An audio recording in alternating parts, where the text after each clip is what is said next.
because, yeah, and of course with the conflict of interest too. So yeah, tell me a little bit about that. So we were ordered. So I talked a little bit about that Teresa Burbank's office, and I believe it was in July of 2024. The Judge Gilbert ordered under temporary orders the ability for mom to change schools. Okay. Which is not supposed to be allowed. Correct. So we filed a mandamus on that. But in the interim, in between him allowing under temporary orders mom the right to change schools, her reasoning, her excuse and reasoning behind wanting to change schools is she was trying to convince, or again, we know there's conspiracy here, but her claim to fame was Carl's creating issues at the school. And so we want the kids to have a new fresh start at a new school, which in reality it was 2 minutes down the road from her new home that she was renting from, right? So the kids during our MSA in 2023 were zoned to me, and mom lost primary custody, right? So I'm giving you a little bit of backstory. So mom gave up primary custody and gave up child support, and it was due to the abuse video, She didn't want the that going facts, to the court. the reports from Dr. James Zettel, the CPS allegations and files from Teresa Burbank. So we did what's called a mediated settlement agreement, Yeah. okay, which that was signed by the judge in May of 23. Okay. I'm So, connecting some dots. Yeah, so you might want to get that on there. So she gave up primary custody. I'll never forget that day of our final mediation that led to the MSA. I mean, it was Dr. James Zettel, it was my attorney Nick Dillard, her attorney at the time, Erica Jackson, and the mediator and Teresa Burbank were all on this Zoom call, and they said, look, if this goes to trial, mama's going to lose custody. Dad is going to get custody more than likely. She's going to be paying dad child support. And the same as before, where I could say that I would never do the things that mom's done to me, I wouldn't do to her. We offered her equal parenting time at 223 and just no child support. Not because I didn't want to pay the money, it was because we were going to have them equally. Mom makes $100,000 a year. We're okay. And she agreed to those things to avoid going to trial and potentially losing that trial.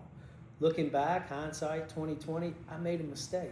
I should have went to trial because it would have put me in a position to not have to be in and out of the court system, because I would have chose not to do that. I wouldn't have never taken the kids. I would have asked that the court help facilitate some help for mom with her paranoia and some of the things she's done, and maybe the anger, because I feel like looking back on our marriage, all of that kind of fit into the like puzzle pieces.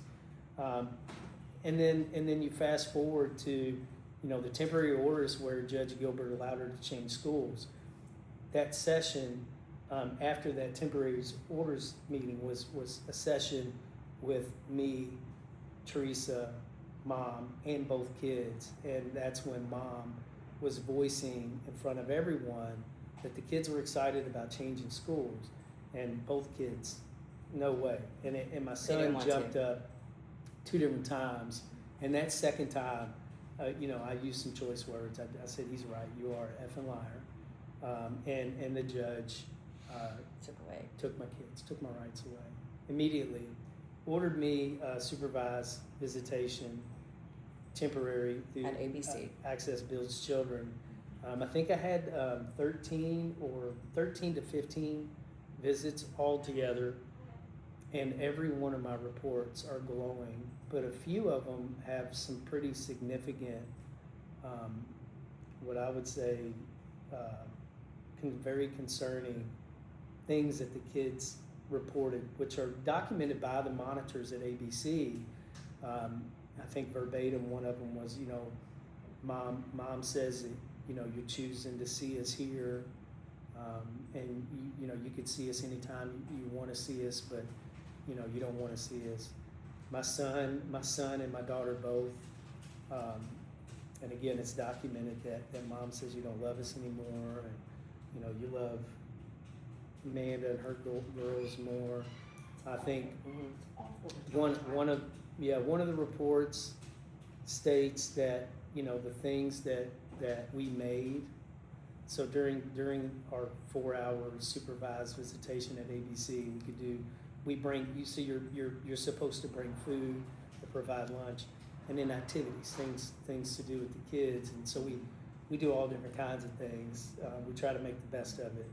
I mean, it's tough, right? You're in a 12 by 14 Yes, room they do get bored. for 4 Easily. hours with one kid that's got ADHD, a dad that's got ADHD, and it's not easy, but you know, you make the best of it. But the one thing I could say, the positive, the good thing that came out of that ABC is, you know, we don't have devices, right? It's quality one-on-one time. You're doing, you know, what I would consider structured things with kids, like doing crafts and Play-Doh and Lego and crossword puzzles and playing games. So it's intimate, it's one-on-one, and as those you know, visits progressed, the kids really opened up, because you know, we're all kind of closed off. I don't want to be there.